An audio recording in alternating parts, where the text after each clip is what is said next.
Police മർദ്ദനത്തിൽ Shafi Parambil എംപിയുടെ മൂക്കിന്റെ രണ്ടസ്ഥികളിൽ പൊട്ടലുണ്ടായെന്ന് medical bulletin. ഇടതുഭാഗത്തും വലതുഭാഗത്തുമുള്ള എല്ലുകൾക്ക് പൊട്ടലേറ്റു.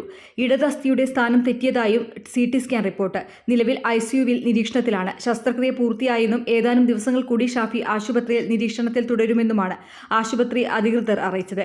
പേരാമ്പ്രയിൽ Shafi പറമ്പിലിന് മർദ്ദനമേറ്റതിൽ Lok Sabha സ്പീക്കർക്ക് Kodikunnil Suresh MP പരാതി നൽകി.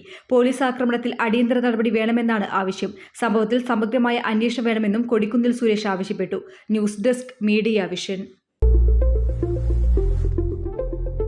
KSFE നിക്ഷേപങ്ങൾക്ക് ഇപ്പോൾ ഉയർന്ന പലിശ. ഒരു വർഷത്തേക്കുള്ള സ്ഥിര നിക്ഷേപത്തിന് 8.5% പലിശ. ചിട്ടിപ്പണം നിക്ഷേപമാക്കിയാൽ ഇപ്പോൾ 9% വരെ ഉയർന്ന പലിശ. മുതിർന്ന പൗരന്മാർക്കുള്ള വന്ദന നിക്ഷേപ പദ്ധതിക്ക് 8.75% പലിശ.